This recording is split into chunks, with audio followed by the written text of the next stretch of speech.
about a bumper sandwich, booger lips?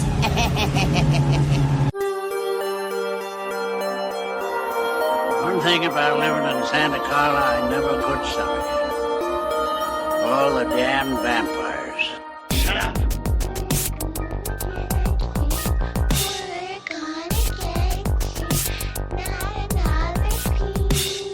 When there's no more room in hell, the dead will walk here. I don't know what the hell's in there. It's weird and pissed off, whatever it is. Jason's alive. He killed my friend, now he's coming for me. Look at me, Damien. It's all for you. Bastards. Why are you torturing me like this? Why? Well, I'll tell you. Nobody handles garbage better than we do. What's going on, everybody, and welcome to a brand new episode of Gimme Back My Horror Movies, the podcast, month of chaos. I am one of your hosts, Charlie. With me, as always, is Pete. Say hello to the people, Pete. We got a banger tonight, folks. Guarantee. Let's go. Let's do it. And next to Pete on my screen is our one, our only Scream Queen, Anna. Hello, Anna. Hello. I'm excited. This is a fun Wheel of Pain pick. It's like we're gonna give them a break. Let's let them have some fun. I was nice to everyone. He was nice. This is a delightful selection. So I'd like to first and foremost thank you, Charlie, for picking this delightful film. I'll get into that in a minute. The Wheel of Chaos was like, you know what? It gives and it takes. It gives and it takes. And it took a shitload right off the bat. It took its pound of flesh first right off. Oh, yeah. And so I had put, and this was my thought process. I know everyone else had different thought processes on the Wheel of Pain. I had my two horror picks were two that were controversial among the fans. Oh, okay. But there are diehard lovers of them, diehard haters of them. And look, there's no more horror. So I'll tell you what my other one was my other favorite franchise pick is Freddy's Dead. So what is that? I went 5? 6. Is that the one that was in weird 3D? Yes, with the like video there game was segment. 10-minute spot, yeah. My first thought was the second one, the sequel. I don't feel like anyone's allowed to hate that movie. After you see it under a new lens, you're kind of like, that movie was ahead of its time and just misunderstood. Yeah, agreed. 6 everyone hated because it goes Dream Child or Dream Warriors, the other Dream Warriors one where they're back, and then it's Dream Child is 5, right? Mm-hmm. Where the kid is in it, and then 6 is Freddy's Dead. Yeah, 4 is Dream Master, the Dream Master. Dream Master, that's what it you're is. correct. Thank you. But I always loved Freddy's Dead. It had Roseanne and Tom Arnold. And that's right. And it's hated among a lot of the fans. And so is my pick for this week, which was Jason Goes to Hell, the final Friday asterisk. Because we all know it wasn't the final Friday. So first off, let's hit the trailer, and then we'll jump into our histories. I'm Robert Campbell. For over 20 years, the mere mention of the name Jason Voorhees has been enough to send a shudder of fear through the hearts of an entire nation. He has been responsible for 83 confirmed murders and speculated scores of others.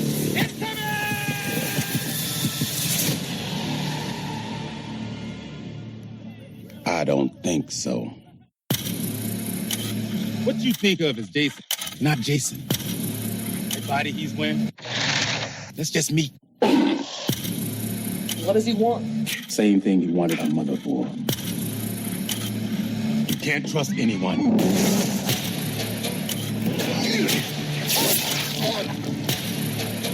I stabbed him with a poker right through the heart, and the son of a bitch still lives. You will always be in danger until Jason is dead. He won't stop coming for you until he's reborn.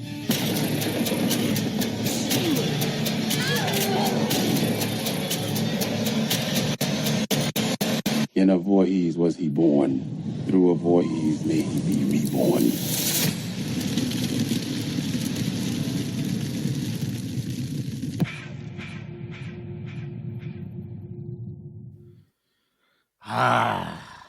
love it.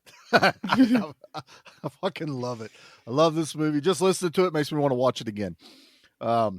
Let's get into our histories of this. I'll go last here. Pete, I'm interested most about you because sometimes you are hit or miss, even with some of the big titles. Like sometimes you'll be like, I totally just skipped that one and didn't give a shit. Or I watched every witchcraft movie ever existed. That's not true, but I know it's not true, but you get the gist of what I'm saying here. Right. So what's your history with Jason Goes to Hell? I was a fan of, these were the classics back in the 80s. I watched a bunch of them over at my buddy Jeremy's place. He had cable and I didn't, so that's where I got to see a lot of these. I think we started with like 3, and then just jumped around. And as kids, you didn't give a shit. You just whatever the hell's on. Boobs and blood, great. This one, I was in college, and I did go to the theater to see it because Final Friday, right? Got to go see it in the theater. I'd seen a number of them in the theater. After 5, I think I saw Manhattan and Jason X and Lives. Yes. The 6. Yeah. So I saw, what was the one where he got stabbed through the heart and he was brought back to life by lightning? Was that Jason Lives.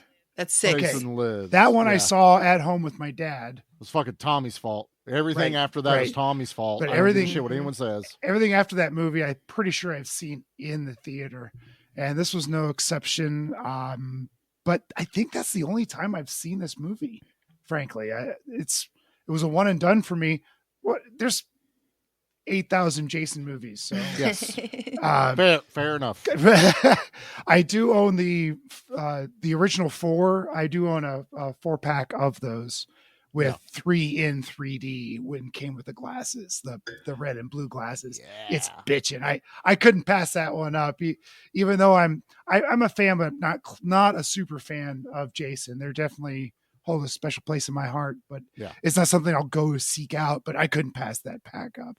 So this is the first time watch in years. 30 years? Oh my God. Damn. Yeah. So, really, I thank you, Charlie. This brought back some fun memories. This was a lot of fun. Anna, I'm now excited to hear about yours. Cause again, sometimes you've watched these more recently than some other people I may know. So what is your history with Jason Goes to Hell? I think this is the 3rd time I've seen it. The first being 2 spooky seasons ago.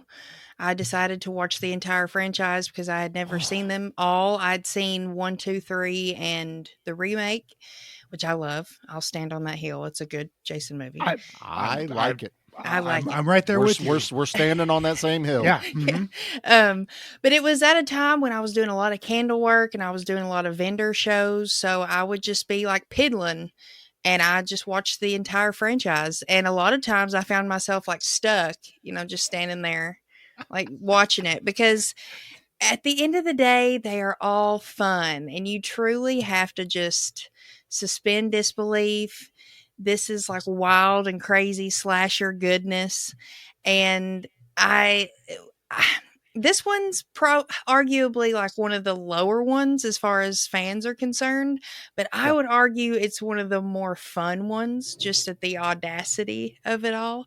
So this was a treat. When this got picked, I was like, oh, okay.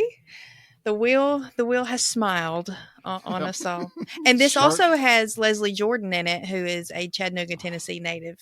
And sadly passed away a few years ago. Yeah. Oh, yeah. Not that long ago. Yeah. Just a gem. So when the first time I watched it too, and I saw him pop up, I was like, oh no shit. But yeah, I hold this to watch through, and this franchise, honestly, really near and dear to my heart now. Like I look back on that and smile, and I think it's like a new spooky season ritual. I got to watch all the Jasons. Yeah. That's very similar to us over here. We try to watch all of them. I had bought that 8-pack that Walmart had there for a little bit, and it left off Jason Goes to Hell and Jason X. Well, thankfully, some other company put out those 2 movies on a 2-pack. So because that's a different. It was company. a different studio. Studio. Dimension, something like that, or New Line. I forget who it New is. Line, yeah. New Line, because they own Freddy. It's because this would be this is when they were owned by the same company. So I've had both of these, but I've had them all like individually sporadic.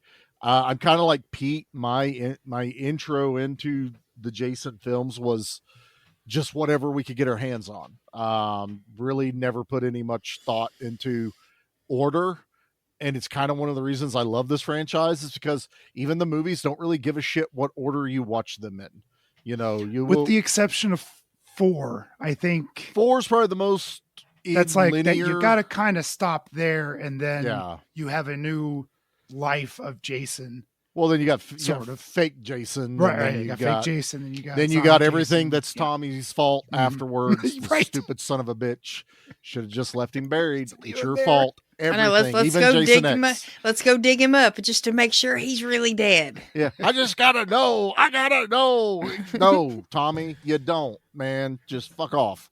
He's dead. I will. Yeah. I will stand on that hill that it's all Tommy Jarvis's fault. It is. But Jason Goes to Hell was one that always fascinated me as a kid because this movie came out before I was even watching horror movies in '93. I was only like 13, but it had the best VHS cover of any of the Jason movies. Was this raised or was it lenticular? It had the slight emboss.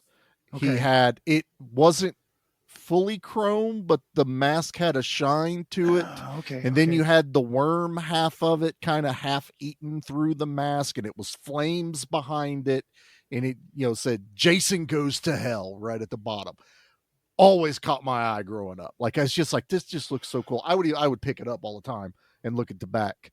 Finally decided, me and Benny would just start watching them once we were old enough to go rent movies and no one gave a shit what we did. And we kind of went through them all just, I think I watched the first Friday the 13th after I watched like 5 or 6 others.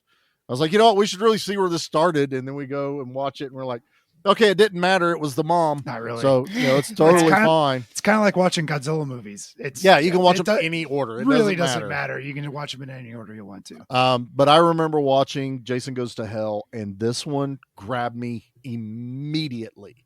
This one has the most outrageous kills, the goriest kills. Yep. They don't give a fuck during this movie. And if you want Charlie to love an action or love a horror movie, lots of fucking guns. There are so many guns in this movie. All machine guns, shotguns, handguns.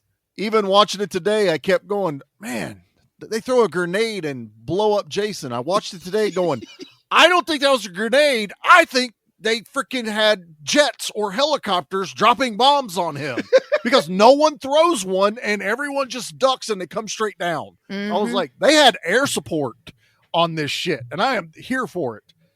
In this, you'll find out in a little bit, this movie has my favorite kill of the entire franchise. Ooh, big words. Yeah. I like it. So that's my history with it. I love it. I have a guess as to which one it is. It's not a hard guess. And there's actually, there's really 2 really fucking good kills in this movie. When I was rewatching it, I was like, yep. Because then, when we figured out the winner and you said, oh, it's got my favorite Jason kill when I was watching it, I was like, oh, I bet that one's it. It probably is.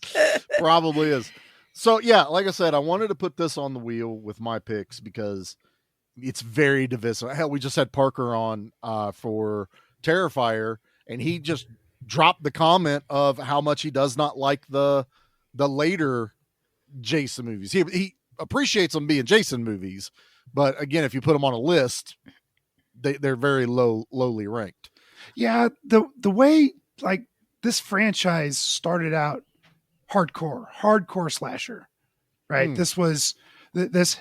I don't want to say it started it all, but it certainly made it really popular. And then bajillions of knockoffs happened.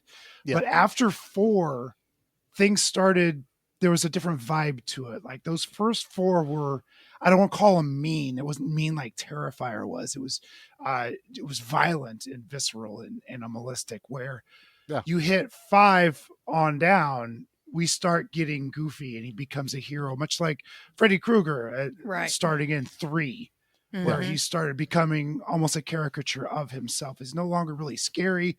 You're there for the kills and the one-liners. Not that Jason has any one-liners, but that's how I liken it, how the franchise progressed. And I don't know if I could sit through like 9 Friday the 13th part 1s.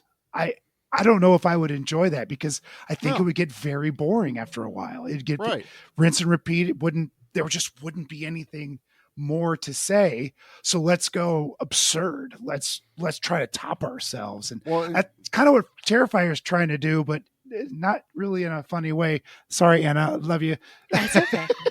Well, as far as the first one, no, but the second and third one, yeah, there's more. You can see more of that camp and fun. They're trying to do it. I'll agree with that. Yeah.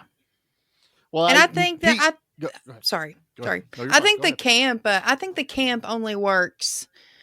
You have to have the right amount of camp and then the right amount of slasher. Like, it can't just be more one than the other. Even with Scream, like, there's a lot, especially the original, there's a lot of really gruesome, gory shit in there. But then you've got Stu and Randy and all of them acting goofy and being teenagers. Same goes for Friday the 13th. Characters that you kind of care about. Right? Exactly. Halloween, same goes for that. Even Chucky with Andy I haven't seen all those as much as everybody else has. That franchise. Oh, I could watch that forever. I love every single one of those stupid movies. But I watch Scream with a different set of slasher eyes. I watch Halloween with a different set of slasher eyes. Friday the 13th, like you said, Pete, after 4, then those are the ones you can truly just kind of sit down and turn your brain off and just have a good time. And not worry about any of the lore or where Jason ties in here, or that kind of thing. And that's why it doesn't matter at that point. Right. And I think that's what makes them so memorable as far as that's concerned. And it's a lot of it. And this is something Nate and I had talked about when we did part 7, is right around 5 and on is when the MPAA went to war with Jason Voorhees. And it was no matter what they did, they would make them cut shit. Like, seriously, you watch part 7, almost all of the kills are off camera. Like, they show it leading up to, and then it cuts. I love you, Anna, but other than Kane Hodder being in that, and the epic fire stunt that they do in that movie. Oh, that's when he's on fire for like a minute or 3 or something. I need to recalibrate my list. And my rankings, I should say. It's definitely the one where it's the most noticeable that the MPAA like cut it. Like, they filmed all the kills, but they're not on screen. And I think where this one with Jason Goes to Hell got a different studio, got a different director who I've read some things where he didn't quite finish it. They lost faith in him. And I don't know if it was Cunningham that come back to finish it up, stuff like that. No one was really behind him 100% with this movie. And it sucks because this is kind of what the franchise needed. This was the shot in the arm. Pete, you nailed it. And Anna, you agreed with it. I don't want to see the same thing as part 1 or part 2 over 9 movies. Yeah. You need to shake it up a little bit. I'm a fan of Jason Takes Manhattan. I remember that fondly as well. I love that they got him out of the camp. I love that we are, yes, the beginning of that movie is where it's hurt the most because it's so slow till he starts killing the people on the boat. I think that's where I struggle with it. Yeah. But once he hits New York, it's like a fish out of water. And it is one of my favorite like segments of Jason as it goes. So I love it whenever they start fucking with it. And this one's like right after Manhattan. They originally planned on tying it in. I'm kind of glad they didn't. I like that this just starts. You could put this after any of the movies. Just pretty about much. Yeah, you definitely could. Yeah. Yeah. Everyone knows about Jason Voorhees. Yes. Yeah. I that's probably my favorite thing about this story of Jason. All the other stories outside of a few people, know about Jason. Like there's only a small faction of people that know that there is this killer, this entity, whatever you want to call it, but he's not well known. Where right away in this beginning of this movie, they pulled out the National Guard. They're going to get him this time, and there's news reports, and people all over the country know about Jason Voorhees. Frankly, it's about goddamn time that everybody knows about him. The one problem with that is, as it might go longer, is that these slashers need to be small and intimate. It needs to be a small group of people. You can't scare anybody on a global level anymore. It's not scary. That's one of the biggest problems with The Mummy with Tom Cruise. One, Tom Cruise was in it. Two, it was it was a world destroying creature, and that's not what Universal monsters are, and that's not what slashers are either. Right. It's a small, intimate thing. That's why the kills with knives and machetes and bows and arrows and whatever else, that's very intimate. That's very close up. It's very rapey. Also, if you want to go that far, route. Yeah, you can. Yeah. Right, right. So that's really scary. But if like every city in the world is afraid of him, that kind of loses luster a little bit. But I like the murmurs of it though. Like people are like hushed tones. Oh, that said though, I like incident. that there's a like Entertainment Tonight is doing a thing on Jason. Like, they caught him or blah, blah, blah. This dude's very much like a Geraldo Riviera. Right. Kids, ask your parents about Geraldo. Mary Hart, everybody. Yeah, Mary Hart. You'd see these just like after the real news, this news would come on. Right. Local news at 5, Entertainment Tonight at 6. Right. It's like after the kids go to bed, the more violent news. Oh like yeah, 10 you o'clock. Would get those. Oh, the 10 o'clock news. Oof, wow. Yeah. That guy, the guy in this movie, Letterman. This guy's definitely the 10 o'clock, 11 o'clock news. The guy in this one, but I love that it's basically they've had enough of this motherfucker. I still feel like they did it right. The start of this movie, you feel like you're watching any of the other. It was great. Jason movies.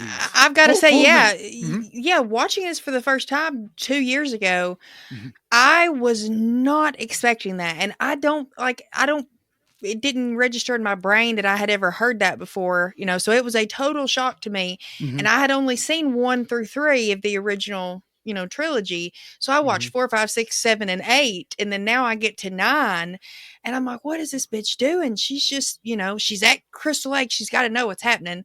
And then all of a sudden she runs and dives and the lights come on. My jaw hit the floor. Like it was truly shocking. And then they blew him up and I was like, there goes the movie. Boy, was I wrong.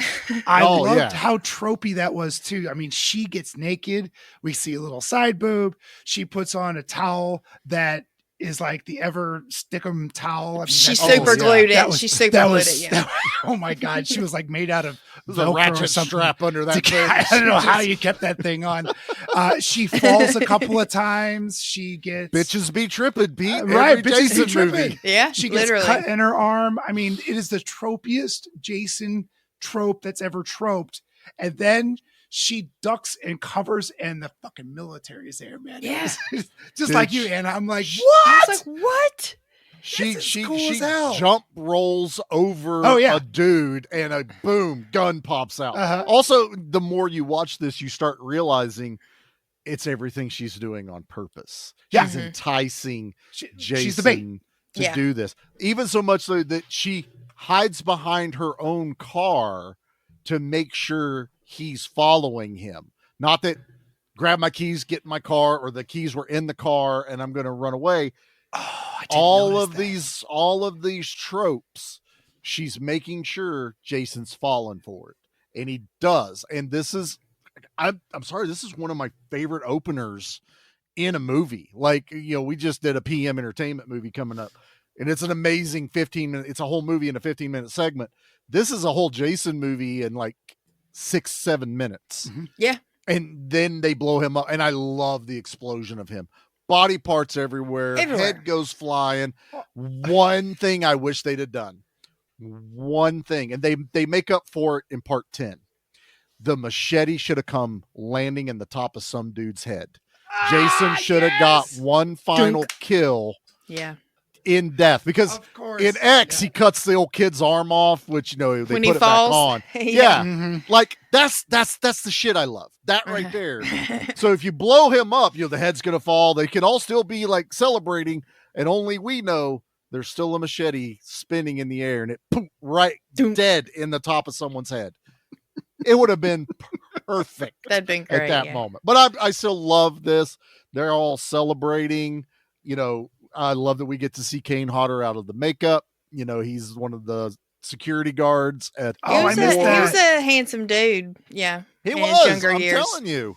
Tall. I'm not going to tell him he's not handsome. Yes, sir. You are very handsome. Yes, sir. I got to meet him at Horror Hound last year. Did you? Yeah, he was a peach. Very nice guy. I have seen him at conventions before. I've never gone up to meet him. Yeah, he was very nice. Also, notable that K&B Effects. Greg Nicotero, Howard Berger, Bob Kurtzman, they all did the effects for this. They should have got a goddamn Academy Award for this is some of effects. The best. I'll have a hard time, maybe in part 4, especially with that final scene where he slides down the machete.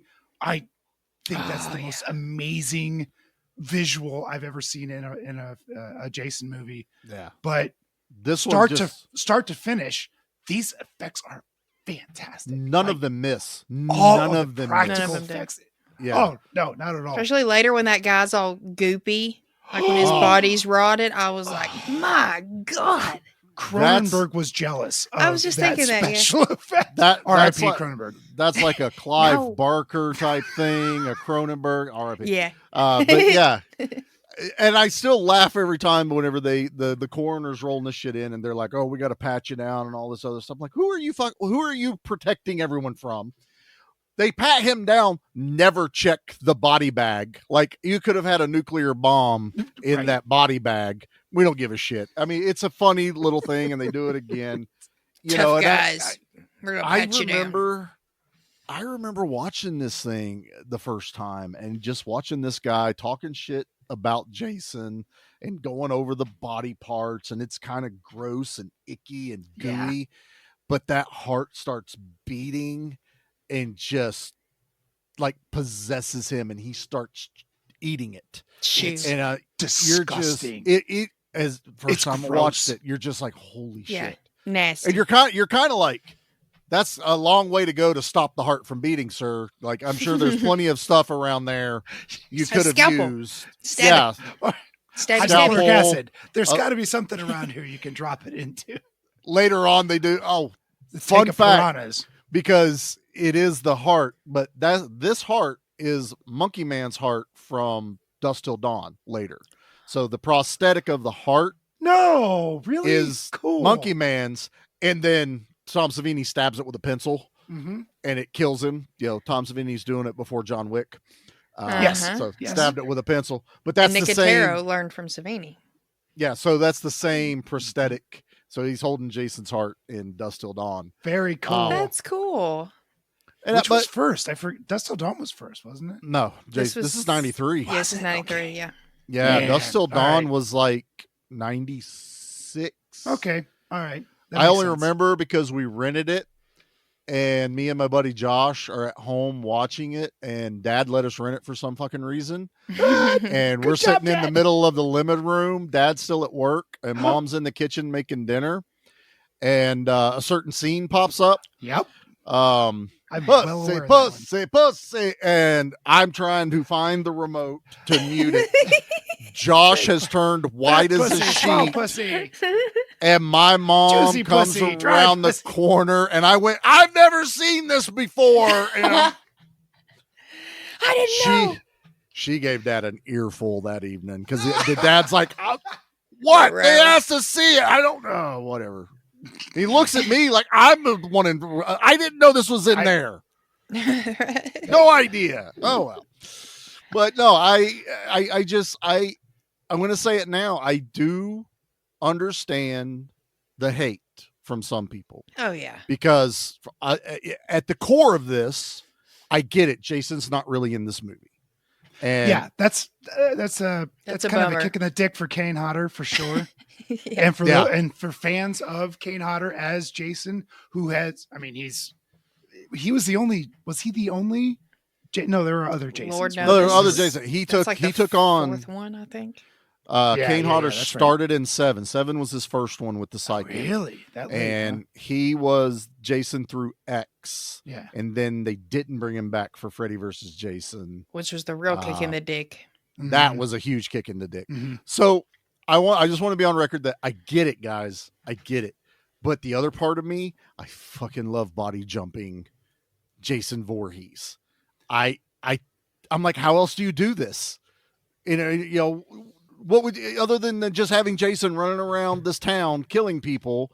I like that he's just jumping into bodies. He's looking different for a new meat sack. Yeah. And you're right. It's something different.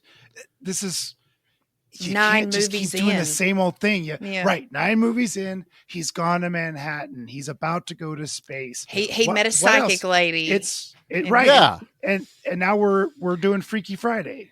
It has gone really. batshit crazy, and I love it because it allows them to do some fun shit and not have to. Honestly, it probably saved them a crap ton of budget too, if you think about it. You know, not having to have the Jason makeup in every scene. And it sounded like that was a full, like that was a mask that he had to put on every day. Oh, this one is probably the others. most... He was able to pull up his hockey mask and breathe. I can't imagine. But he's so rotted and gross by that point. The skin had started growing over the straps, and it was gnarly. This is one of my favorite versions. I love Uber Jason. Don't get me wrong. I love Uber Jason. Chrome that bitch out, man. But this one is, again, probably one of my favorite designs. And what I think it helps with me anyway is it just makes it when Jason shows up at the end of the movie that much more impactful. You know, it's like, I've waited this whole movie. He's back, bitches. And they're able to give him some type of rules in this, with this storyline. The bodies start decaying super fast. So he only has a finite amount of time, and that's why he has to jump the body so much. He can't become himself without the blood of a Voorhees. We've seen this everywhere. Freddy had a kid. Yep. Michael Myers had family. You know, we found out that the Myers curse could possibly be genetic. We don't fucking know. It's a common trope in monster movies. Yeah. The blood of the bloodline is either cursed or you need to get to it or something like that. And I forget where I've read it or seen it, but there was supposedly a movie that had a storyline that was supposed to like mention Jason's dad so that he would possibly still be alive. And it was supposed to be like a storyline to another one of the movies. Oh, I think it was the show. The Crystal Lake show. They were supposed to highlight it in that. That's and then what they it ended up was. not doing There was it again. I missed They the didn't Crystal do it. Lake show. They didn't do it. It didn't happen. It didn't happen. Died in planning or whatever. But I think you're right, Anna. That was where I was hearing. And honestly, you got to be thinking like, well, he probably had a dad. It wasn't immaculate. It wasn't immaculate conception or anything with Pamela Voorhees or nothing. Right. So, I mean, Satan's into some shit. I don't know. It's fine. But she had a weekend. Again, yeah. To me, you guys nailed it. In the Friday the 13th movies, I am able to suspend disbelief way more than most other franchises. Chucky's right there because it's a fucking spirit stuck in a doll. You know, it's fine. And it's like, I'll punt that bitch across the fuck dolls. We all would. We all would. It's his one weakness is you kick the baby like South Park and just he's gone.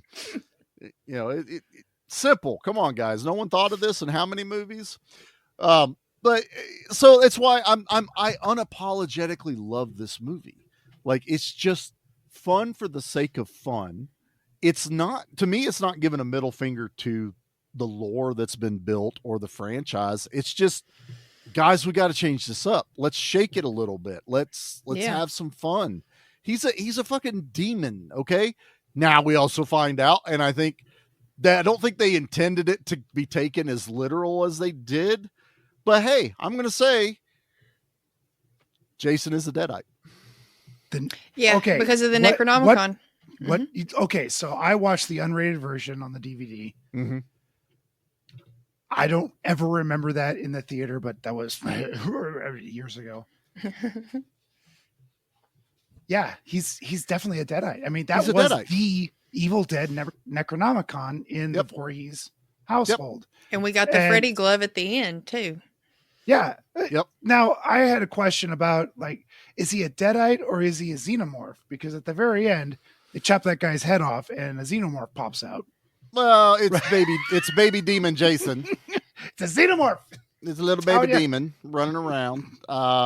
It kind of looked more like, oh shit. What's that? There's a movie about body shifting, and it's like some kind of like alien demon looking like the Changeling, the Happening. I can't remember. It's not Invasion of Body Snatchers. No, it was just like a very obscure, like mid 80s movie, and it's a very similar storyline to how Jason's getting around.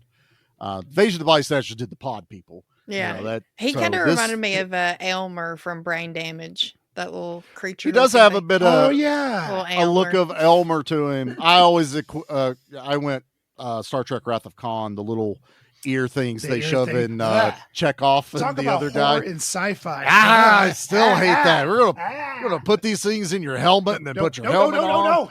Oh God, I was way too young to see that shit. Oh, you and me both, brother. That's like a Star Trek. Just let the kid watch it. I'm being scarred. We saw that in the theater also. Was that 82?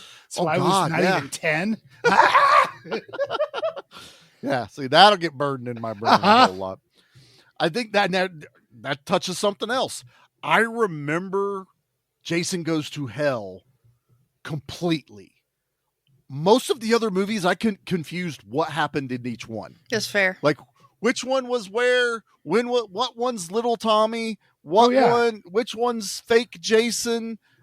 I don't remember which one he was resurrected and which one was the psychic gal. I somehow, I don't know if it's because I watched the franchise so recent. I can remember all of them and at least like the basic That's probably what premise. It is. Yeah. And I'm like, I couldn't do that with anything else. I've never watched them back to front. As a matter of fact, I just saw 4 like 3 years ago for the very first time. I had skipped. Why did I skip that one?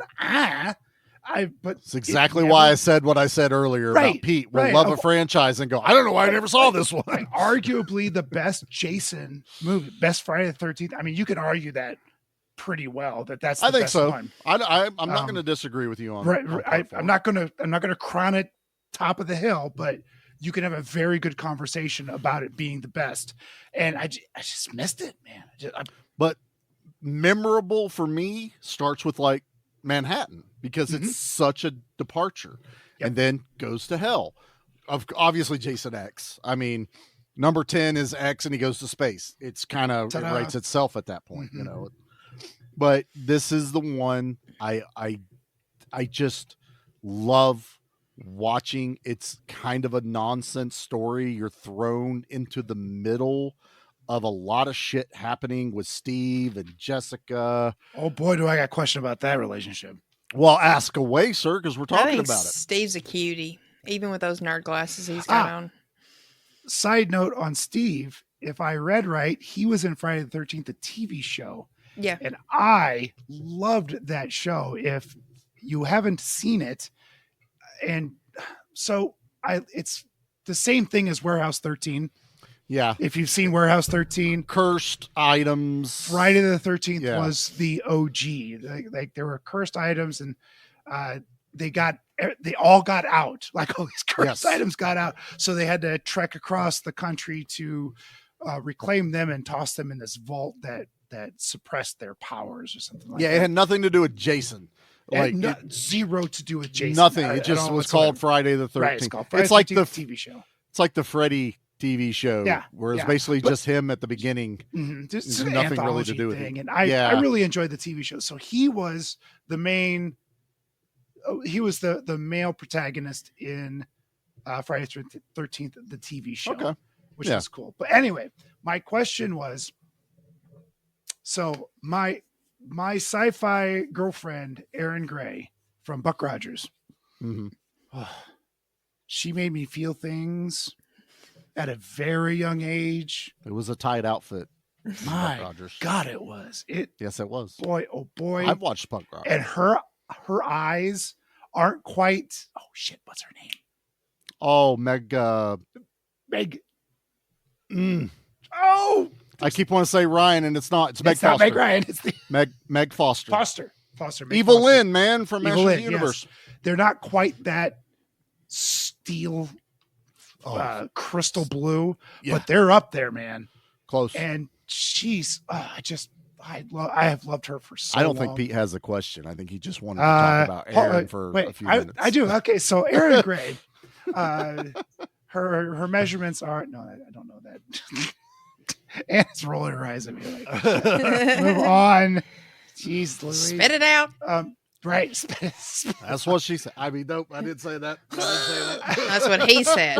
Well, Jessica didn't, because this is what I garnered from the story. So, Diane, right?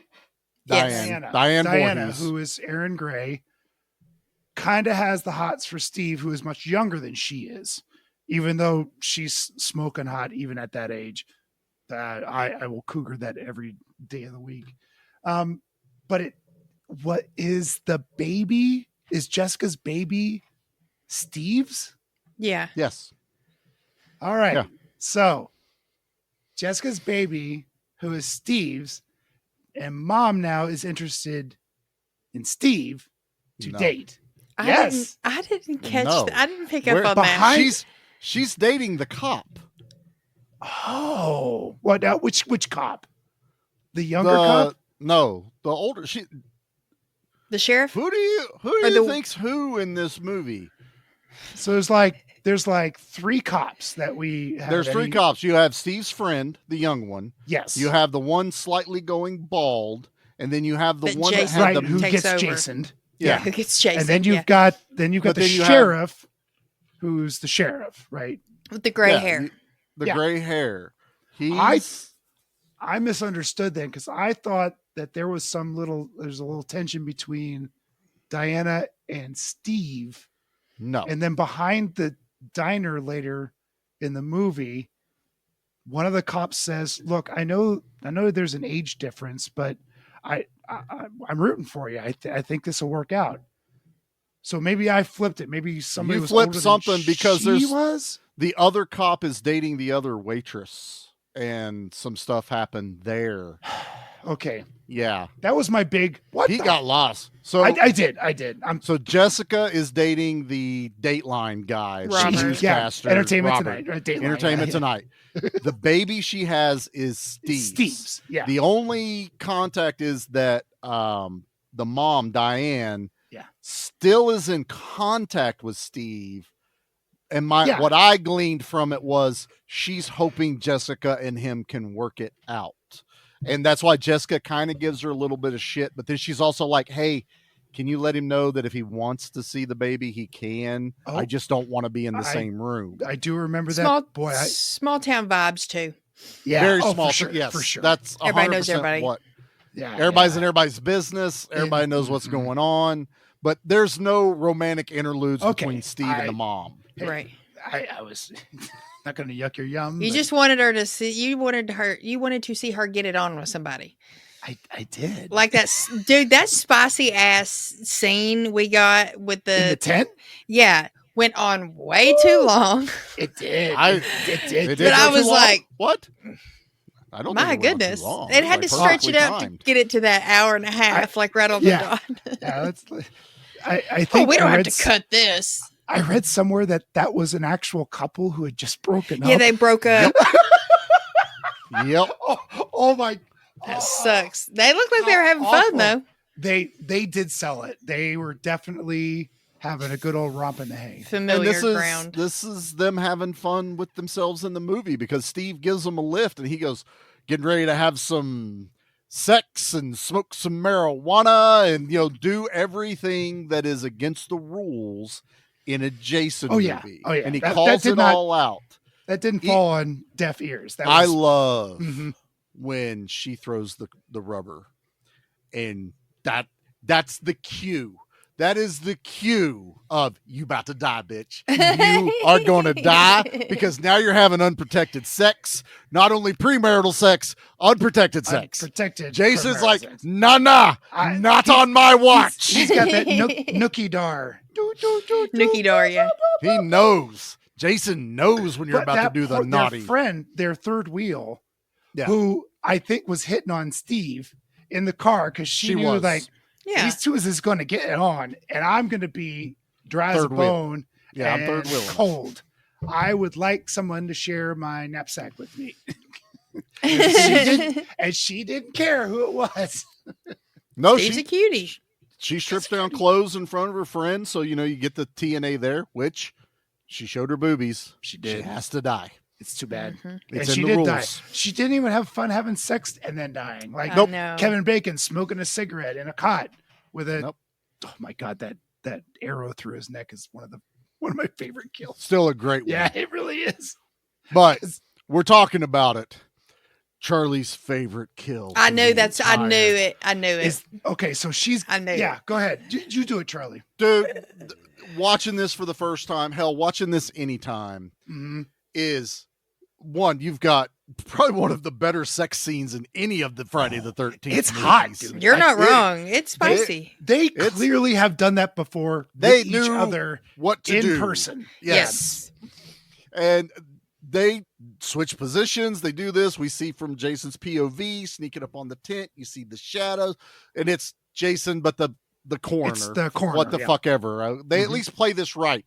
That most of it we see it through his POV. So Yeah. in my mind, it's Jason. You see this happening, then you see the street sign, piece of metal in the ground, and he reaches down and he picks it up. And you're like, oh, he's going to stab her. Dude, He does. when it gets to that shot and he rams that thing through her back, out her chest while she's riding old dude, you're just like, holy shit, that's amazing. Nah, we're not done yet. And he pulls that son of a bitch straight up and rips her upper torso in half from sternum through half of her neck. And this is where I said, Anna, I know a lot of people put a lot of praise to Terrifier cutting a chick in half. Someone's done it better. And this one I feel is better because it is violent, it is visceral, and it's done by someone that I believe can do it in one pull, whether he's in a different body or not. It's possessed, okay? The black goo is the superhuman serum that Captain America. The hosts still get the power of Jason. Yeah. They still. He holds up the metal pole. I have the power. There can be only one. That works too. Yeah. That works too. But rip it and the body falls apart a little bit. Like the camera's behind her and then it shows the horror of the boyfriend. Yeah, she like awesome blossoms, right? Yeah. That's disgusting. And it's so good that we don't even need to see him kill the guy. Because my imagination is he took it and then rammed her into the guy. And now they're stuck like shish kebabs over there. So, works for me. Didn't need to see it because that kill has stuck with me forever. It is my favorite kill in the Jason franchise. I love the chick that gets her face smashed in X because it's creative as hell. I also realize he loved doing that because he puts Shelby's fucking face in the deep fry oil.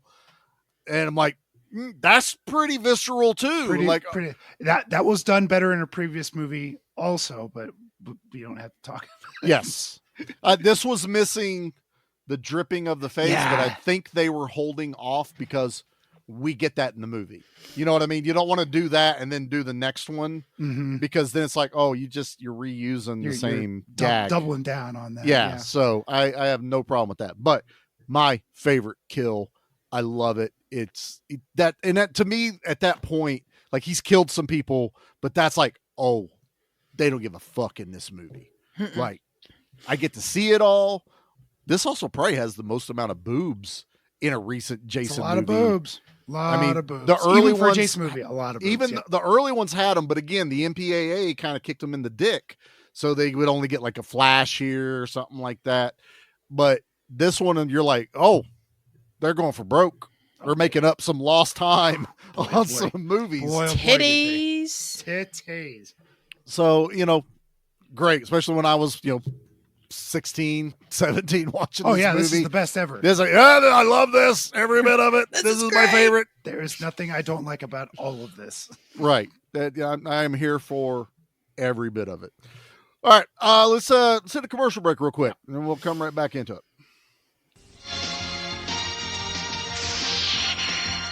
You're watching the USA Network.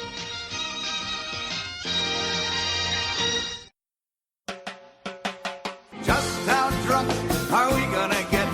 Welcome to Good Beer, Bad Movie Night, where each month we drink finely crafted brews while watching terrible films in order to see just how drunk you have to get to enjoy them. So tune in and join Troy. Killboy Kreitz. Oh, that was pretty good. Thank you. Dave. I have the weirdest boner. And Pete. IPAs are ales, meaning they are bottom fermented. Excuse me, they are top fermented. I that up. Try that again. As we drag Kathleen, Hear me. kicking and screaming through an alcohol-fueled podcast dedicated to movies of questionable quality and the frosty adult beverages that help make them tolerable. Good Beer, Bad Movie Night. Clearly, it's the beer's fault.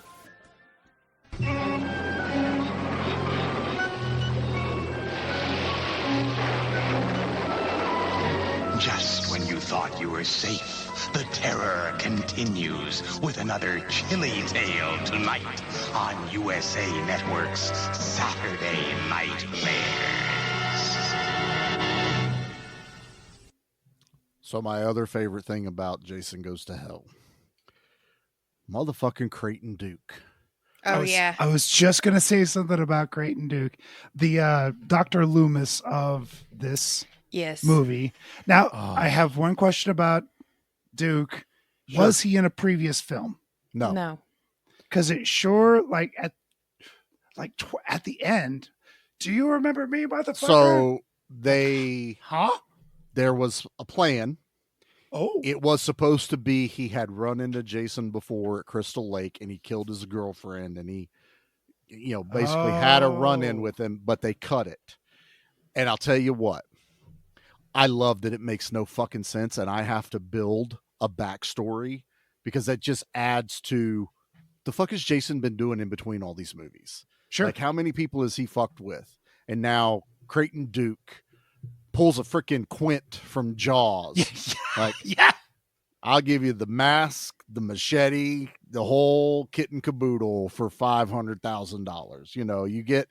You get everything with Creighton Duke. I also love that Steve Williams would only do it if they let him dress as a cowboy. And I'm like, that is a smart move, sir.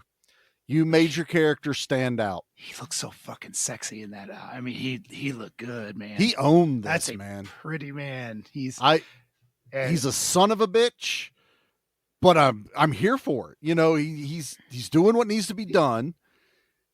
He's a monster hunter. He is. Yeah. He's a Van Helsing. Exactly. He's Van Helsing, only a modern day Van Helsing. He's not so learned and I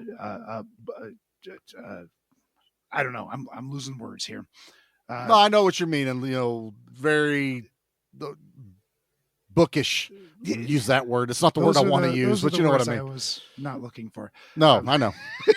That I gave them to you anyway, and you can have them for free. Well, he also played a similar-esque role, and he was in Supernatural there for a bit. He played a stint, and he knew Bobby like back in their hunting days, and it was like every time they kind of needed each other's help, and last resort, we're gonna call each other, and it was just like an old married couple every time they got together.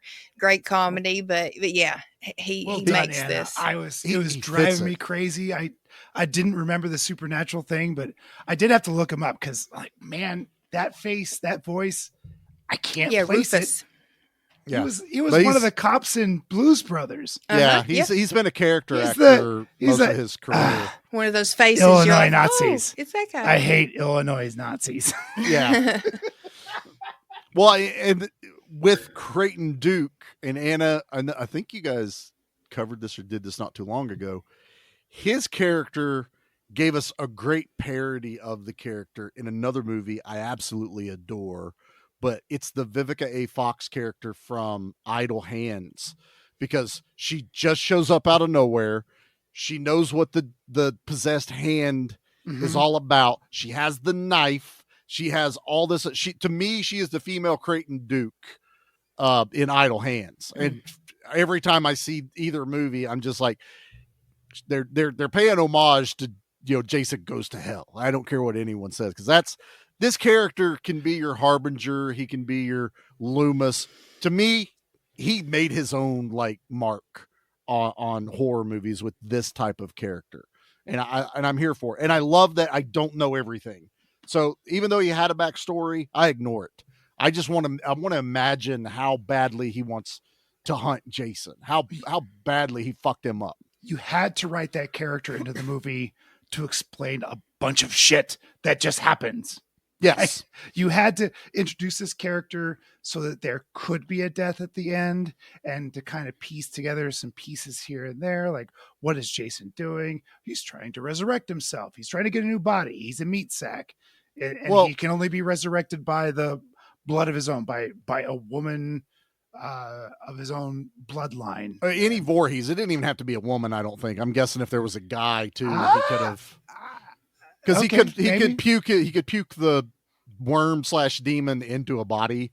He tried to do that to Diane first. He was trying to put the worm. He only goes in the other way because it's his only option. Because it was available. Yeah.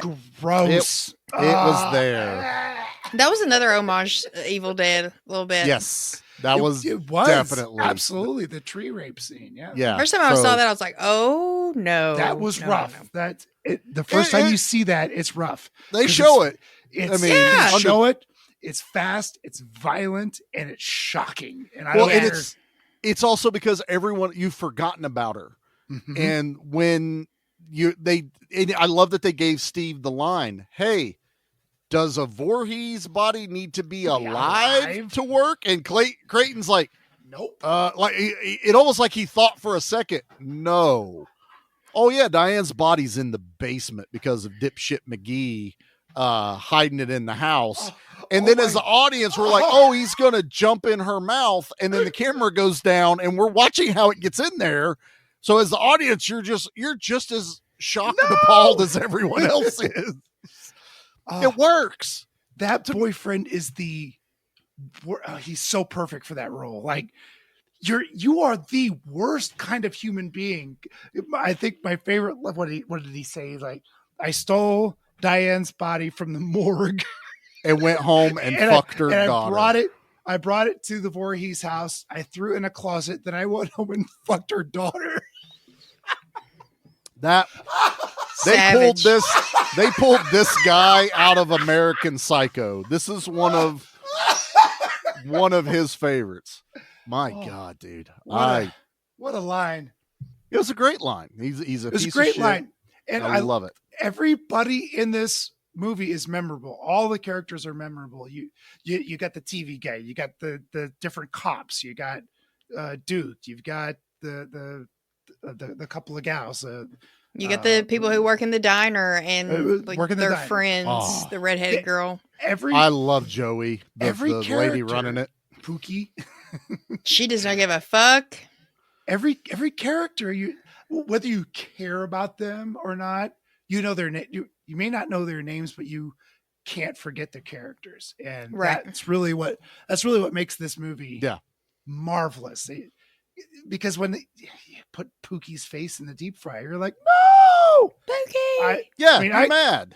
I was, dude. When my girl Erin took it in the back, I was just devastated. And not in a good way. I'm not. No. I didn't say bent over, but she died. She died, and I love her so much. And clearly, I'm still mourning the loss of Diana. Yeah, but they do. Just let me think about her for a little bit. They do such great stuff though with the character. Again, they're like you said it perfectly. There's really no other than the yuppie guy. There's no piece of shit character that we hate. I like Joey. She's a very tough, stern woman. I love the, buy one, get one Jason Mass burgers. And it's only because she's taking the meat out of one and making a whole nother burger. Hence the buy one, get one. I'm like, I get you, lady. And I like you a lot. But it's when she's like, don't you touch that precious sunshine of a child. Like, don't you dare get any, like all of a sudden she is mama bear over top of the baby. Even, when the Jessica and Steve try to come in and get it, she's like, fuck off. No, I will protect this baby with everything I've got.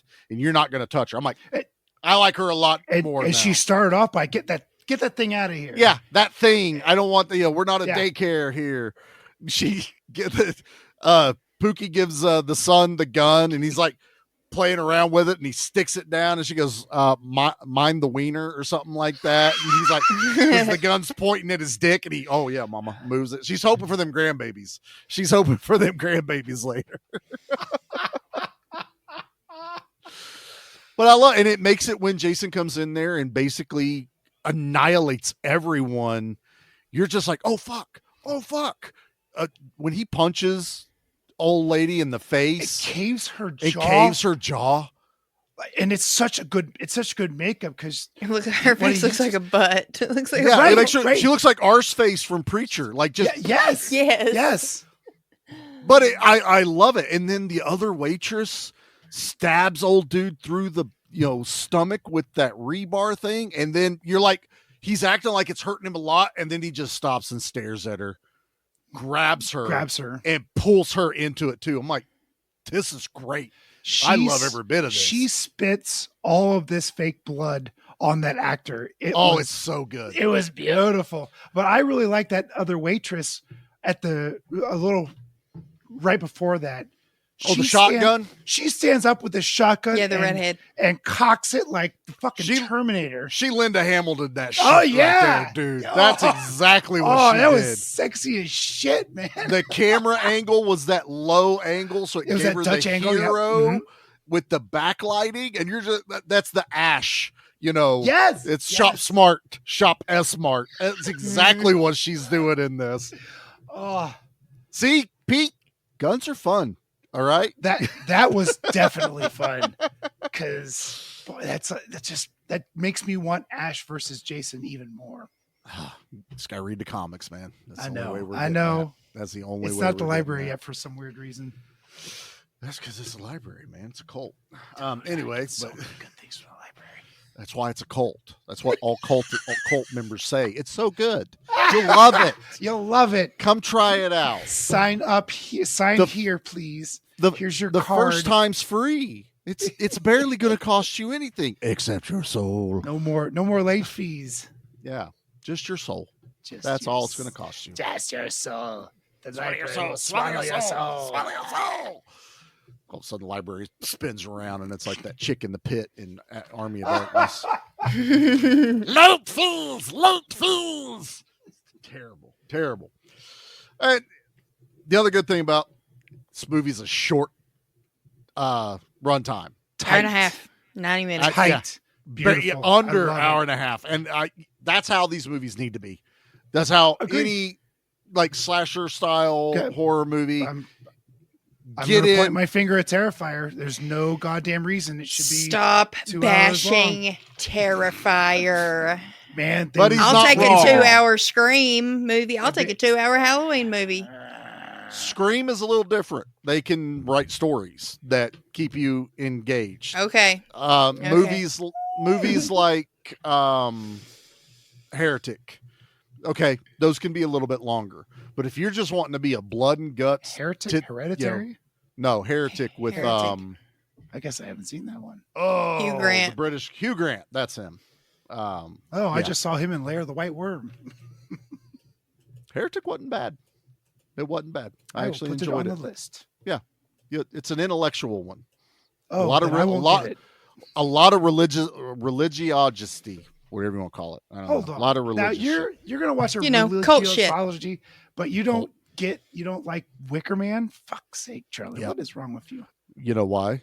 Because it's a musical. Because Heretic didn't fucking sing to me. So just saying.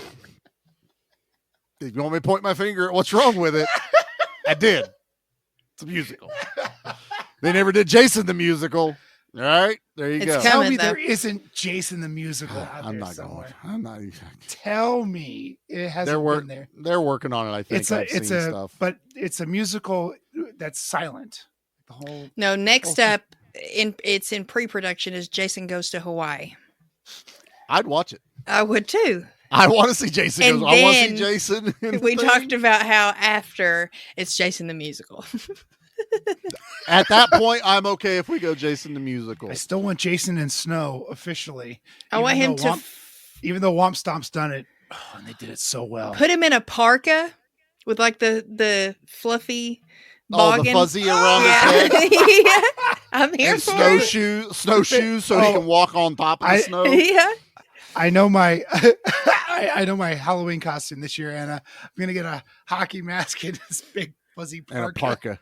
Charlie needs to be Jason Goes to Hawaii. I'll do the musical because that's me. Well, I'll dress up for Wicked and put a Halloween or a Jason mask on.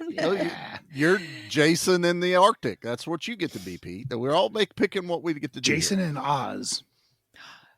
Don't do that. We're off to see the wizard. He's skipping with his machete.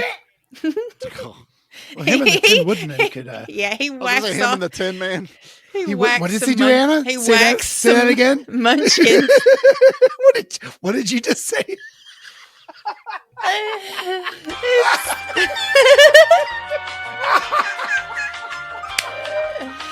I'm getting excited over here. We're just doing some Jason improv, and he's whacking off munchkins. It happens.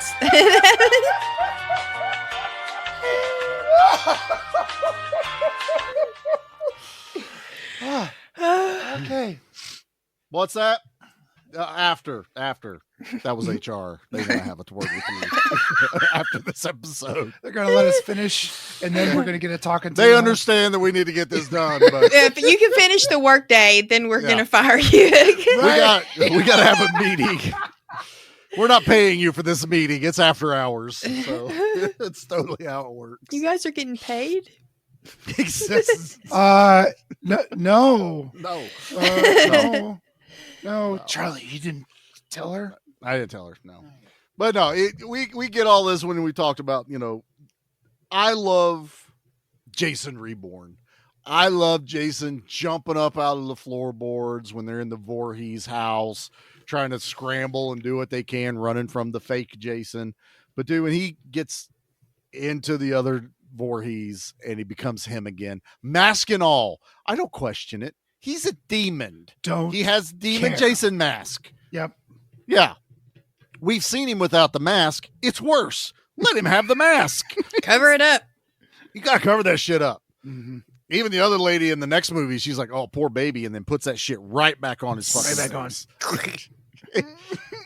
She should have pushed a little harder. Just like, "Oh, I don't ever want that to come back off again." We're not doing that. No, but I'm totally fine with it. And then we get epic fights.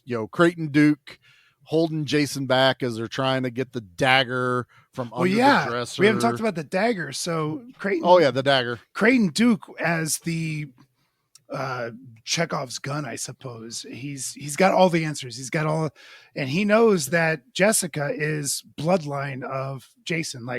Because her mom was his sister. Sister. Okay, sister. This chick's running around with the last name Voorhees, living in the town famous for the camp murders. Mm-hmm, mm-hmm. Yeah, they at least hid Lori for a while in the Halloween movies. Right. This chick's just like, fuck it, I'm a Voorhees. So they've passed the baby around a little bit. Duke's got it. Duke gives the baby back to Jessica and then says, look out, and throws a knife at her while she's holding a baby. Well, yeah. And she catches it. Like motherly instincts. Like a cool action character, and it turns into the Kandarian knife. Dude, it's straight up the Kandarian knife. Straight up. I mean, it doesn't really look like it, but it goes from it's close enough, like a kitchen utensil to this elaborate, beautiful, ceremonial knife of some sort. So this is the knife that's going to kill Jason. Send him to hell for good. according to Mr. Duke. Because you have to have a way to kill the impossible. Yes. Like he can body jump. We've made him even more immortal, but we need, like you said, Chekhov's gun. There has to be a way to defeat him. This is the final Friday. It has to be final. We've got to kill him. How are we going to do it? Hey, a knife wielded by another Voorhees. It's happened a million times in movies that the most perfectly in a werewolf movie, like the werewolf can only die by a silver bullet by someone that truly loves them. Yeah, from the original storyline. So that's I don't know if that's true much anymore, but that was one of the original universal mythos from the werewolf. Well, movies. it was Dream Child, wasn't it? That the bloodline of Freddy, she put the glove on and then stabbed him with it. That's the only way to really kill him. So again, it's a trope, but it's a trope I'm here for. I'm fine with it. I got no problems with this trope. I'd have been more pissed off if Tommy Jarvis jumped into the room all of a sudden with another fucking lightning rod. Tommy Jarvis. I got it all backwards. I will shit on that guy for till the end of time because it's all his fault. But then I would be like, yeah, everyone deserves to be pissed off at this movie because that made no sense. This, I can buy everything. I don't care. This is throw it on the wall and see what sticks. And to me, it all stuck. All of this is fine. Yep. I am here for it. And Clayton handcuffing himself to Jason and then him to another piece of furniture just to hold him back just enough. And I love it that it's kind of working till Jason's like, this motherfucker, and just picks him up and yanks till his hand comes out of the handcuffs. Clayton's hand just yanks right out of it. And then he bear hugs him and crushes his entire body. Back. There's a question whether Clayton lived or not. Excuse me. I'm going to say he's dead. Again, back to this movie shows you everything. We didn't even say after he stabbed the one girl with the rebar, he grabbed her head, squeezed, and shit pops out of the top of her head. Like the mountain did to Pedro. Spoiler. Game of Thrones. Season 3, Game of Thrones, 10 years ago. Yeah, if you haven't seen TikTok about that, we all know about that. But yeah, they show it. Any other Jason movie, it would have been cut, or you would have just been like, "Oh, he squeezed her head too hard and nothing happened." They show it. So he's squeezing the life out of Creighton, man. And then again, fight. You get Steve, who's just like hero moment, tackles Jason right outside. Somehow he's holding his own. Yeah. Somehow he's holding his own with Jason. Also, Jason ain't got no nards. Huh? Jason. Right. Jason they ain't got kick him in the nards. They kick him in the nards. Nothing.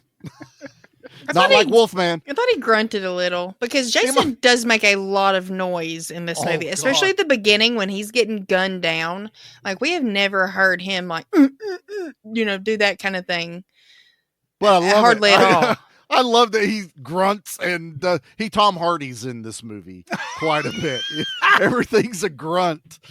I think he makes a slight noise, but I mean, in Monster Squad, Wolfman just fucking.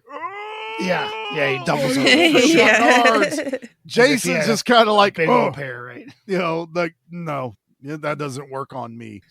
You remember I took over a chick's body? Nothing down there. Nothing down there. That didn't transfer over. Anna, so during this fight, Jessica goes into the basement to find this knife again, because I don't know, she dropped it or something like that. There was a crate in the background. Did you see what it said? No, I don't think so. What did it say? It said, I had to stop the film because I went, wait. It said Arctic Expedition. Oh, I did Carpenter or something? Julie Carpenter, and then Harlech University. And I don't know the Harlech University reference. If they had said like Arkham University, that would have made a lot more sense to me because that's a Lovecraftian sort of thing. But Harlech or Horlick, I might have been Horlick. It was just one of those stupid things like the Necronomicon. It was thrown in there as an Easter egg, and right. I loved seeing that. It says this is a reference to John Carpenter's movie The Thing, which was released a month after Creepshow premiered at Cannes. The Crate in Jason Goes to Hell houses a monster from Creepshow. Yeah. So the Horlicks University is Stephen King multiverse, and the creature, the monster, the fuzzy monster that's hiding in that crate in the Creepshow anthology.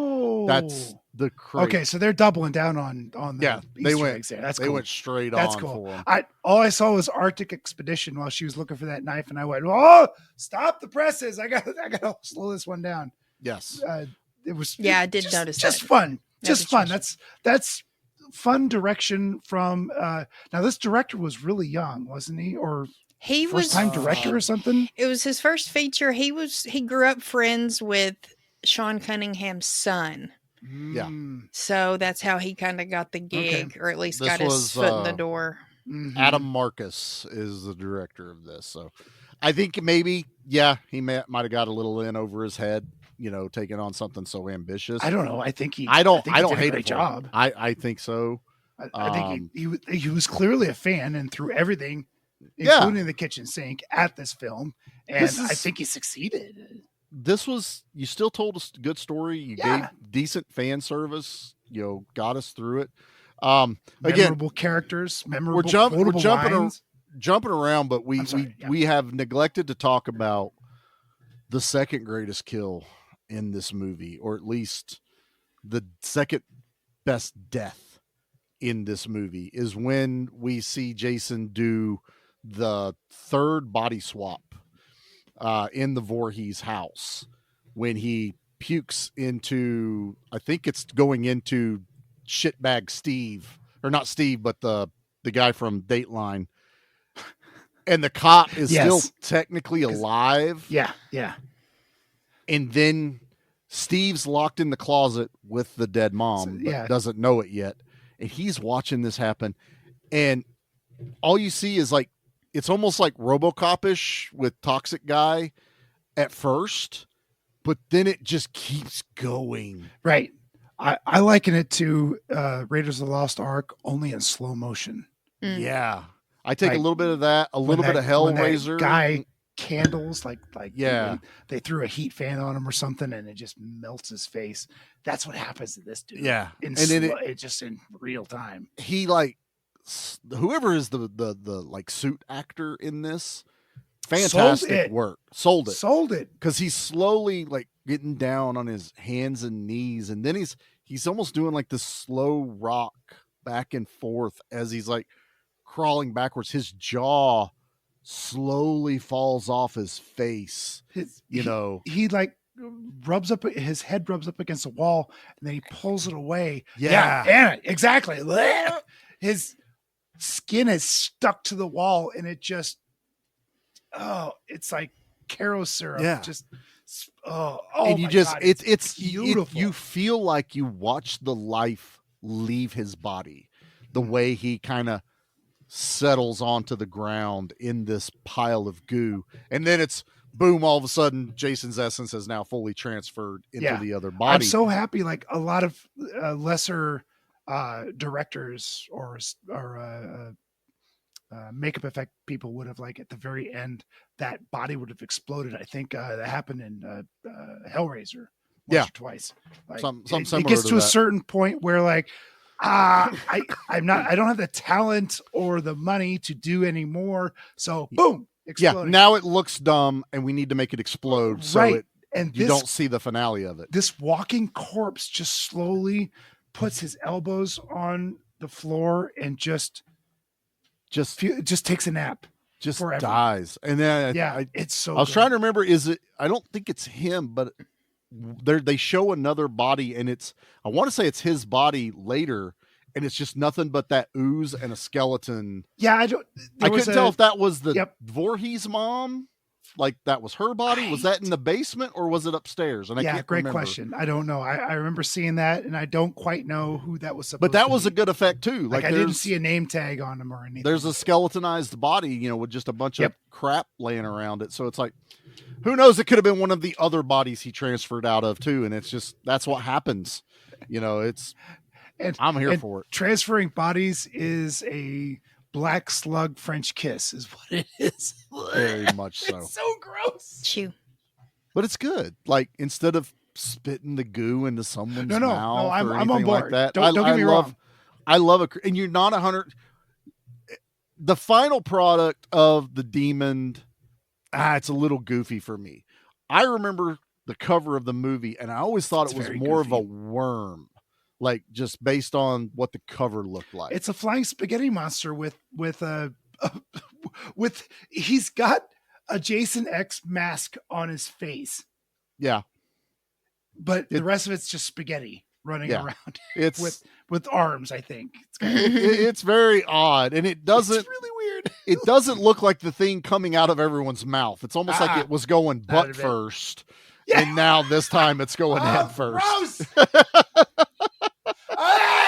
I didn't think I could make it worse. That's did. You just did. See, so much stuff in this movie that is just like, holy shit, they did it. Holy shit, this is amazing. But first, the end, the final kill, which we were leading up to, Steve's holding his own. They have fights with garden implements, stabs him with a rake. With a rake? He gets on a metal jungle gym to try to escape him, and Jason just flips it. And he goes rolling. It's what Jason would do, and I love it. I love when Steve grabs the shovel and cracks Jason across the head like 2 or 3 times, and Jason takes it away from him and then cracks him in the face with it. I was like, that's what it feels like. Pow! Stop it. How does that feel? But it's just enough distraction where... Jason, you got to learn to look behind you, bro. This is like the second or third time. This is what's done you in. You're not paying attention to who's coming in behind. Pretty sure this is how young Tommy Jarvis took him out. I've never seen Jason take his time so much with a kill.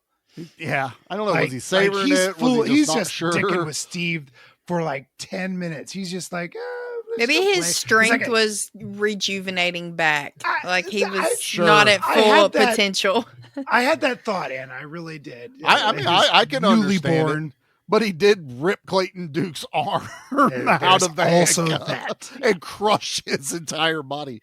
But no, it's enough time for Jessica to get the good run and jump with the dagger, bring it down around him. How many times have we seen that slow motion in a Friday the 13th movie? Oh, that's what I was saying constantly. That's how young Tommy kills Jason when he's got the makeup on. Part 1 with the shovel to Mrs. Voorhees' head. Yeah, it's kind of a staple. There's a slow-mo kill somewhere. Yes.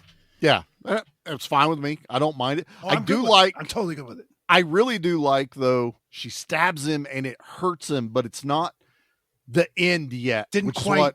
It's what Idle Hands makes fun of home. Right. At the end of that one, whenever it hits the hand and it just goes, and it just disappears. Oh my God, I gotta watch that one again. Dude, I love that fucking movie. But this is, and then like, I feel like Steve is just like so amped up on adrenaline and pissed off that he's just punching Jason. It's not doing shit to Jason, but he's just punching the shit out of him. And then Jessica realizes that dagger's just sitting, stuck in his body, and she fucking Jean-Claude Van Damme's that shit into his chest. But Jean-Claude's okay. I'll go Jean-Claude. We'll keep it American. That works too. Yeah. He's not American. Well, it's close enough. He's French Canadian. France is close enough to... I don't think he's French. He's somewhere else. I don't know. Dolph Lundgren. No, he's not American either. No, he's not American either. Chuck fucking Norris. Okay, Chuck Norris. Well, we can agree on Chuck Norris. Chuck Norris is the knife into Jason. Great effect. Love the lights. It's taken so. off. Ladies and gentlemen, this is terrible. This is pre CGI cartoon lights, and I am so here for it.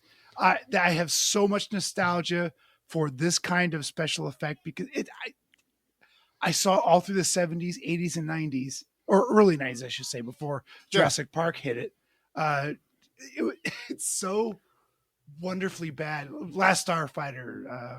It's clunky, but I have no problem with it because of, clunky's a good word. It's not a negative word. It's a word, right? You know, and I do love the giant rubber demon arm hands that come up out of the ground to pull him back to hell. Like we're not going to do skeleton arms or demon arms. No, let's do rock monster. I feel like they ran out of money at this point or something, but hand to God, when the sky opened up and the light came down, I'm like, don't tell me this is aliens. Like this isn't Jason Goes to Fire in the Sky. Honestly, I'd prefer Jesus Christ coming down with an M60, just blowing Jason away. Just giant bullet holes. You know, he went out at the beginning with an M60. Jesus is like, let's try it again, boys. No one ever tries something another. Like, just because it failed once doesn't mean it's going to fail a second time. Jesus is going to come down with a cricket and blow the fuck out of the Men in Black cricket? The Men in Black cricket, right? For a second, I thought you were talking about the bat from the fucking no. I don't understand. The Men in Black cricket. The little, what's this stupid thing? Yeah. Cricket. First, you got to know what a crumpet is to understand what a cricket is. That's a Ninja Turtle reference. Stop that. But I like that it grabbed Steve for a second, and Jessica almost let that motherfucker get drunk into hell. I got that written down. Like, Jess gives no shit about what's happening to Steve at this point. He's getting drugged to hell, and she's like, what did he do? What did Boyd do to get her so mad at him? Man, knocked her up, I suppose. But she did get a really, really cute baby out of it. It's a very cute baby. But and she does help him out, and then immediately smooches him. Yeah, which is like, slow down here. She is so flip floppy in this movie because there's an aspect of like the movie that came out recently, When Evil Lurks. There's an ex, like the main character's an ex, and he kind of runs to the ex-wife, and he's like, no, there's danger. You have to come. And she's like, no, fuck you. I'm not listening to you. It's kind of that same vibe. Mm-hmm. But with this one, it's like we don't have the backstory as to why there's bad blood there, like why they broke up, kind of thing. Yep. So it's hard for me to like all the way side with Jessica and be girl power when I don't know both sides of the story. And we obviously see Steve trying in this regard. So and then she leaves him once, then she leaves him again. But the second time it's like, well, Creighton gave her the note to come alone. So then she had to go alone. They explained that. Right. So then I was like, okay, well, that's a little more understandable. But yeah, then at the end, she almost does it again. And then immediately they're back together. I'm like, it's a happy family. Why? Okay, whatever.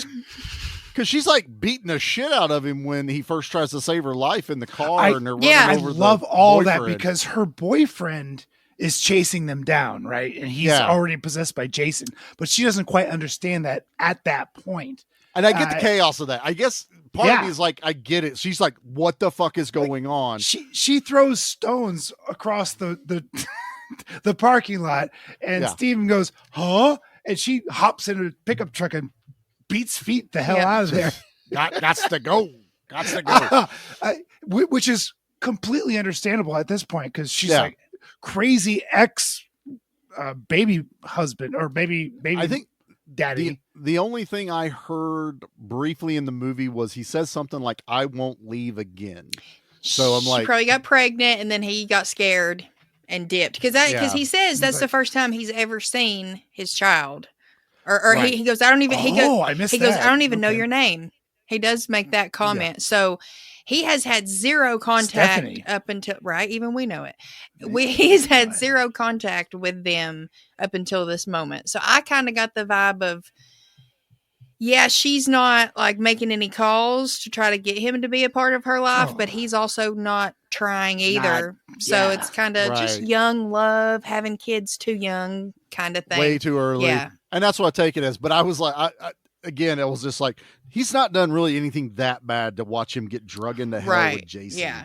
You know? Agreed. I just loved it. Like the expression on her face as he's getting drugged and it's like, whatever. Yeah, it was like, do I? It was so, Yeah. okay, I'll save it. It's the look the hero gives on, do I save my arch nemesis or do I not save my arch nemesis? Does Sherlock save Moriarty from the volcano? Exactly. Right? Like, fine. And I'm like, I don't think Batman you're there, and Joker, right? lady, is somebody, saves it. And then, they're holding hands. I'm guessing he's holding the baby. I had because it's the shot of them behind. Is it okay? You could see a little bit of the blanket, kind of, because I had the same thought. I was like, "Where's Stephanie? Where's the baby?" They just left a baby in the Voorhees house. Yeah, people are leaving that baby every which way and where in this movie. I'm like, y'all have got to. That baby was more of a crutch than it was a plot point. It really for so much of this movie. That waitress left that baby in that box. I'm like, bitch, that baby can get out of that box, even if it can't walk. It's on a shelf. It could tilt over and tip, and there goes baby. And I'll take a swim in the hot oil. Yeah, it's next to the dishwater from washing the dishes or something. But yeah, I kept picking up on little things. Don't throw the baby out with the dishwater. Don't throw the baby out with the dishwater.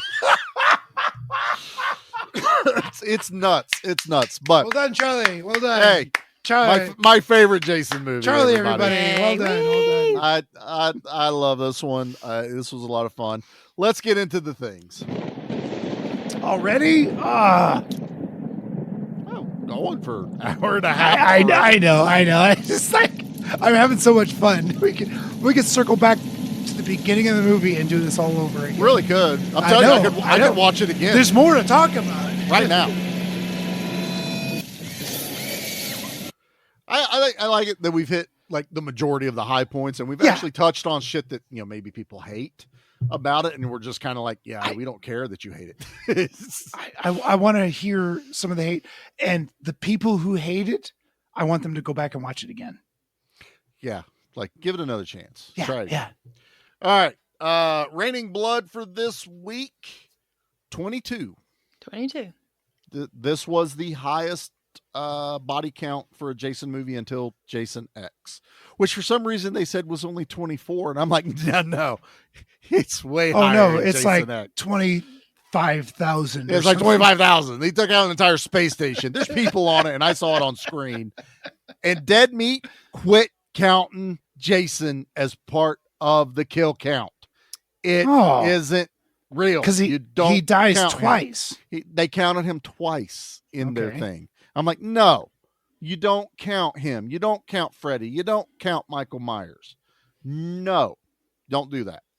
Only if it's a one-off serial killer. They never did another sequel, or the sequel is someone completely different. You don't count the antagonist. It doesn't happen. So we all have different rules, Charlie. I'm just telling them. Don't be a meanie. That's what I'm telling them. What the rules are. Fuck you, Dead Meat. You don't know what you're talking about. With your 1 million followers and all the money you make, all that bullshit. Count the fucking antagonist. Fucking amateur hour. That's what I was seeing when I checked for the kill count that I don't want to bother counting, and you guys did all the work for. I'm sure you read another website that got it too. I don't care. Let's pick our favorite. What do you think? Zombie kill of the week? Anna, what is your favorite kill in Jason Goes to Hell?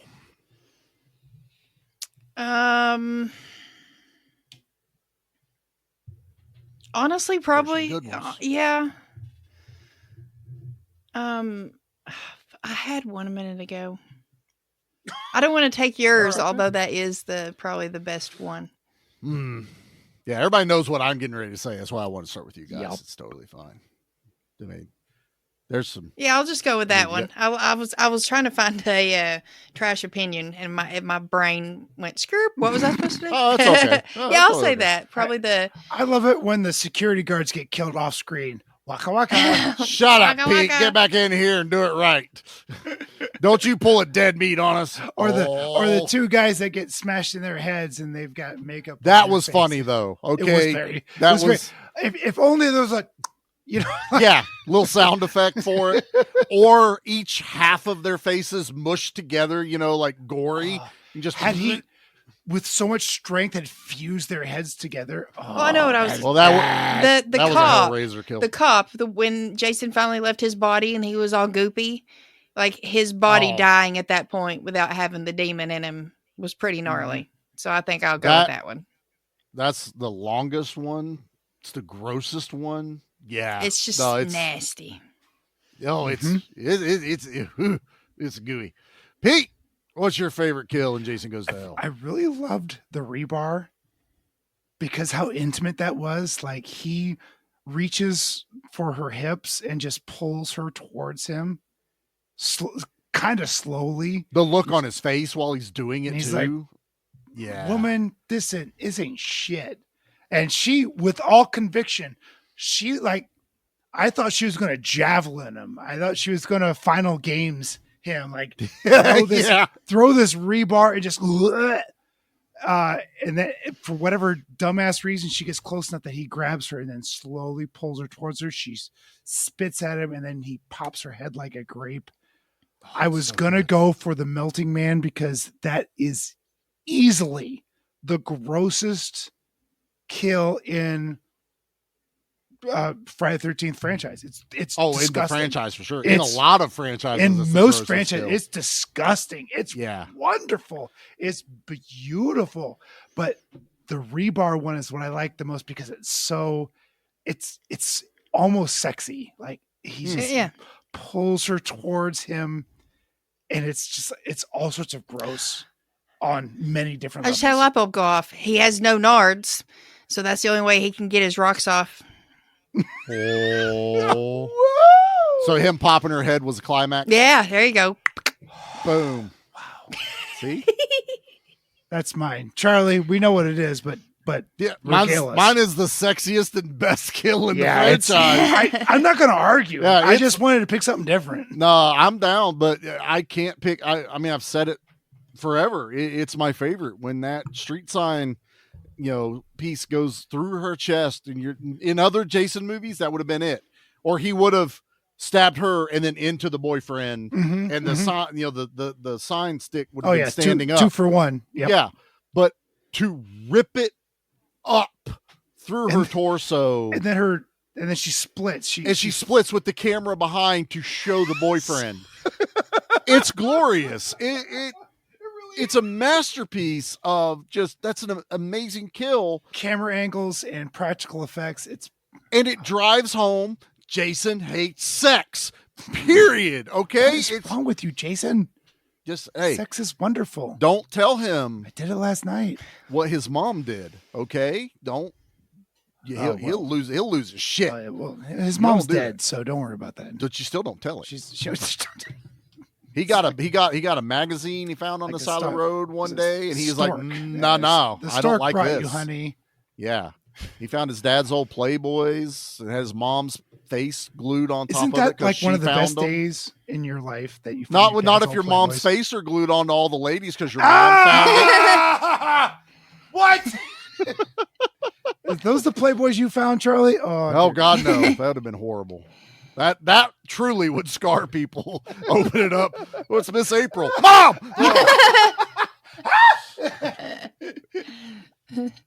All right. Let's rate this bad boy. Guys, it's okay. He just wanted his machete back.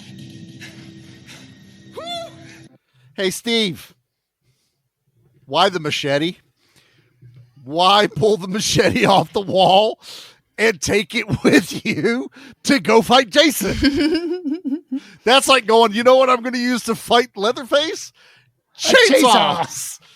You know what I'm going to fight Freddy with? A glove with claws on it. Fight Ash with my right hand. Yeah. Ew. That was bad. It's a little weird. I didn't like that. Sorry. I was hoping I didn't have to edit this episode. I might have to edit that one. You're not going to edit shit. I ain't going to edit nothing. All right, let's rate this bad boy. Let's go, Pete. Pete, what are you rating this movie? Yeah, Jason Goes to Hell. Right.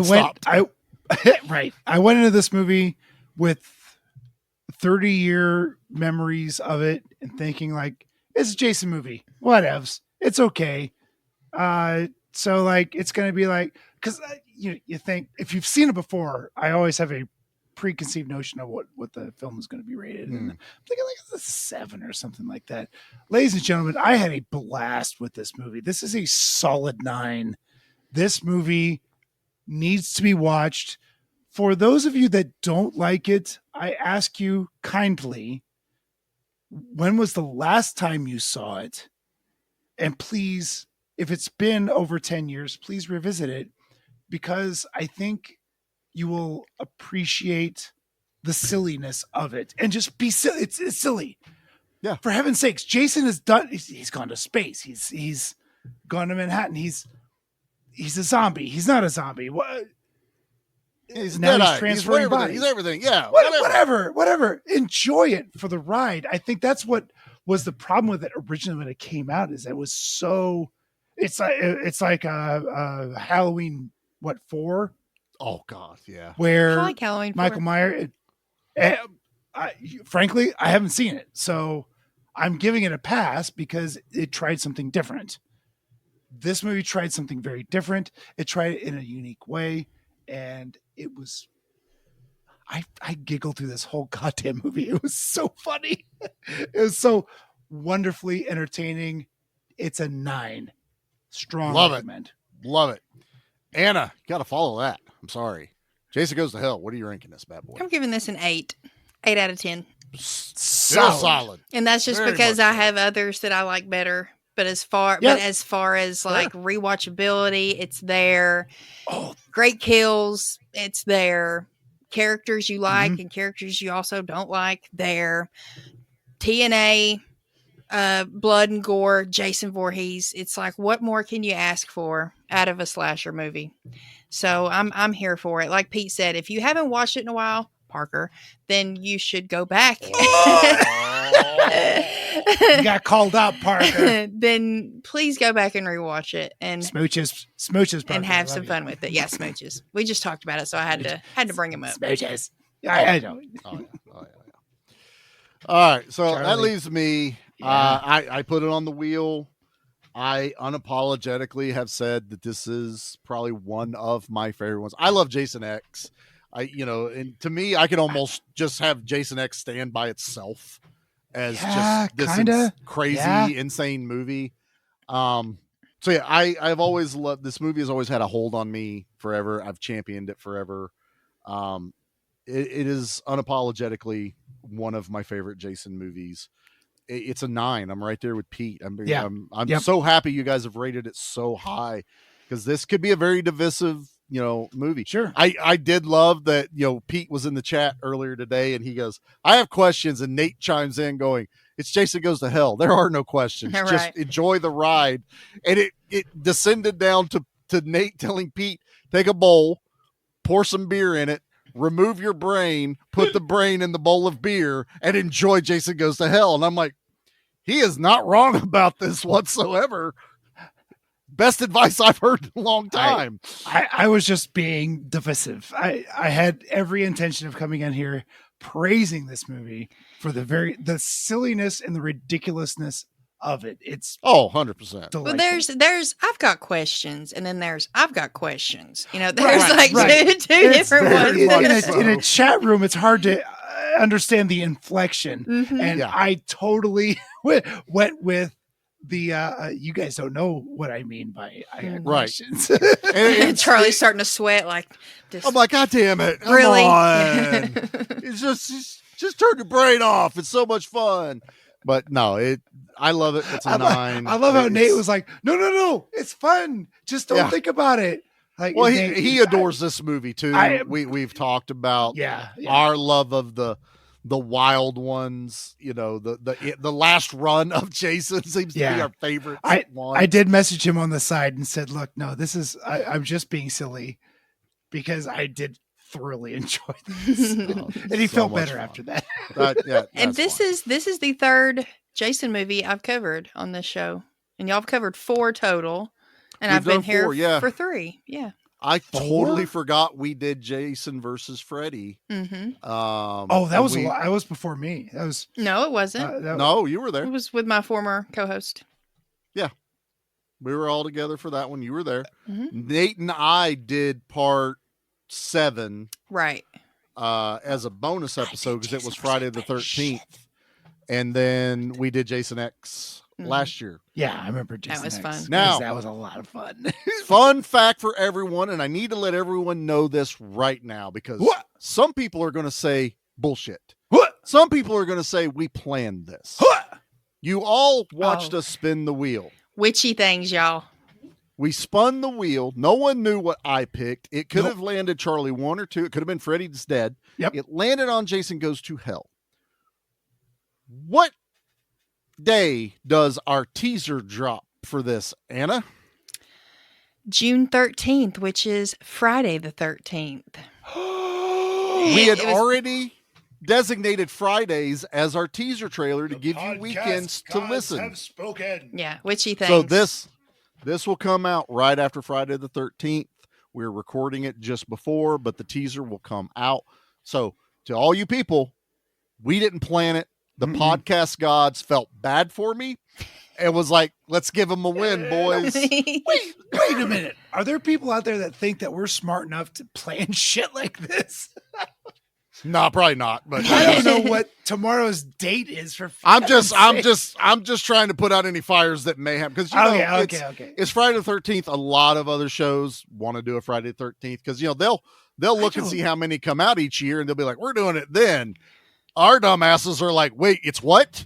We did what? I didn't even I'm realize lucky to remember what building I'm going to work tomorrow. It landed on the wheel. What was it? 2 hours later, I messaged y'all in the chat saying, hey, has anyone look at the calendar of when the teaser would drop for this? And then as soon as you said it, I was like, my answer is no. I don't look at the calendar. What's a calendar? I don't know what a calendar is. And it's the only Friday the 13th in this year, I believe.